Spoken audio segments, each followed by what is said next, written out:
स्वतंत्रता हमारा जन्म सिद्ध अधिकार है।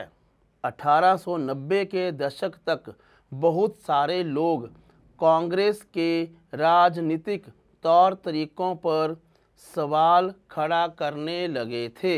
बंगाल, पंजाब और महाराष्ट्र में बिपिन चंद्र पाल, बाल गंगाधर तिलक और लाला लाजपत राय जैसे नेता ज़्यादा आमूल परिवर्तनवादी उद्देश्य और पद्धतियों के अनुरूप काम करने लगे थे। उन्होंने निवेदन की राजनीति के लिए नरमपंथियों की आलोचना की और आत्मनिर्भरता तथा रचनात्मक कामों के महत्व पर जोर दिया। उनका कहना था कि लोगों को सरकार के नेक इरादों पर नहीं बल्कि अपनी ताकत पर भरोसा करना चाहिए। लोगों को स्वराज के लिए लड़ना चाहिए। तिलक ने नारा दिया, स्वतंत्रता मेरा जन्मसिद्ध अधिकार है और मैं इसे लेकर रहूँगा। 1905 में वायसराय कर्जन ने बंगाल का विभाजन कर दिया। उस वक्त बंगाल ब्रिटिश भारत का सबसे बड़ा प्रांत था। बिहार और उड़ीसा के कुछ भाग भी उस समय बंगाल का हिस्सा थे। अंग्रेज़ों का कहना था कि प्रशासकीय सुविधा को ध्यान में रखते हुए बंगाल का बंटवारा करना ज़रूरी था।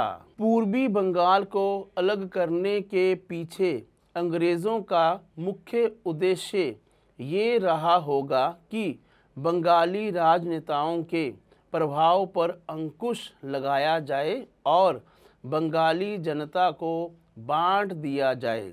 बंगाल के विभाजन से देश भर में गुस्से की लहर फैल गई। मध्य मार्गी और आमूल परिवर्तनवादी कांग्रेस के सभी धड़ों ने इसका विरोध किया।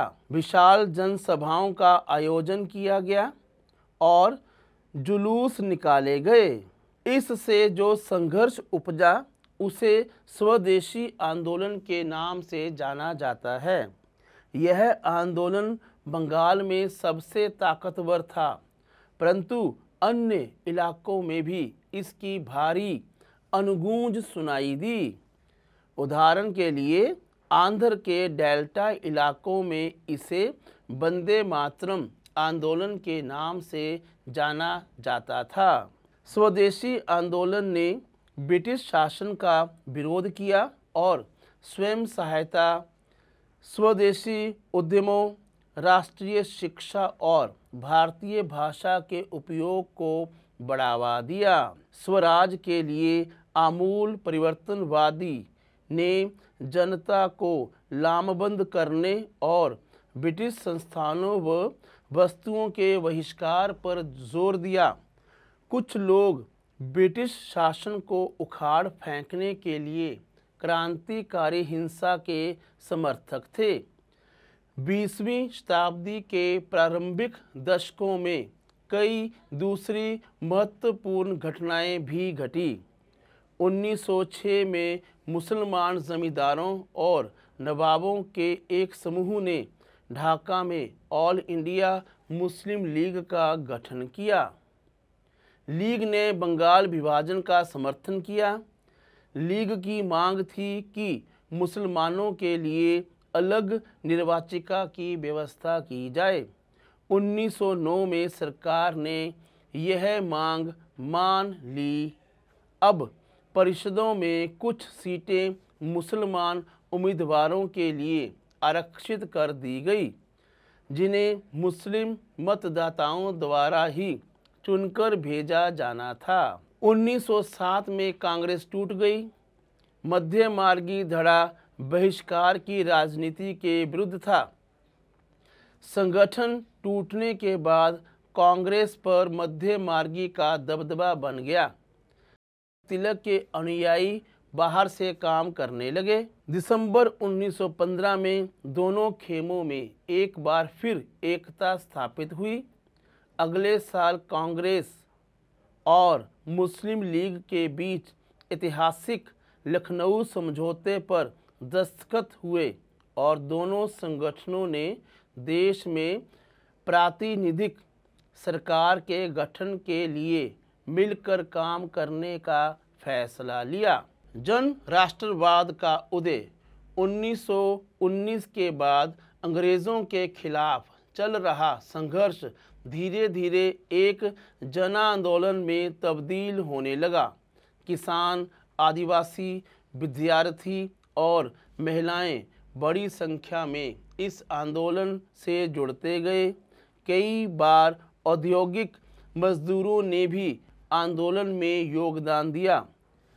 20 के दशक से कुछ खास व्यावसायिक समूह भी कांग्रेस को सक्रिय समर्थन देने लगे थे। ऐसा क्यों हुआ? पहले विश्व युद्ध ने भारत की आर्थिक और राजनीतिक स्थिति बदल दी थी। इस युद्ध की वजह से ब्रिटिश भारत सरकार के रक्षा व्यय में भारी इजाफा हुआ था। इस खर्चे को निकालने के लिए सरकार ने निजी आय और व्यावसायिक मुनाफे पर कर बढ़ा दिया था। सैनिक व्यय में इजाफे तथा युद्धक आपूर्ति की वजह से ज़रूरी चीज़ों की कीमतों में भारी उछाल आया और आम लोगों की ज़िंदगी मुश्किल होती गई। दूसरी ओर व्यावसायिक समूह युद्ध से बेहिसाब मुनाफा कमा रहे थे। इस युद्ध में औद्योगिक वस्तुओं की मांग बढ़ा दी और अन्य देशों से भारत आने वाले आयात में कमी ला दी थी। इस तरह युद्ध के दौरान भारतीय उद्योगों का विस्तार हुआ और भारतीय व्यावसायिक समूह विकास के लिए और अधिक अवसरों की मांग करने लगे। युद्ध ने अंग्रेज़ों को अपनी सेना बढ़ाने के लिए विवश किया। एक विदेशी युद्ध की खातिर गांवों में सिपाहियों की भर्ती के लिए दबाव डाला जाने लगा। बहुत सारे सिपाहियों को दूसरे देशों में युद्ध के मोर्चों पर भेज दिया गया। इनमें से बहुत सारे सिपाही युद्ध के बाद यह समझदारी लेकर लौटे कि साम्राज्यवादी शक्तियां एशिया और अफ्रीका के लोगों का किस तरह शोषण कर रही हैं। फलस्वरूप ये लोग भी भारत में औपनिवेशिक शासन का विरोध करने लगे। 1917 में रूस में क्रांति हुई। इस घटना के चलते किसानों और मजदूरों के संघर्षों का समाचार तथा समाजवादी विचार बड़े पैमाने पर फैलने लगे थे। इससे भारतीय राष्ट्रवादियों को नई प्रेरणा मिलने लगी।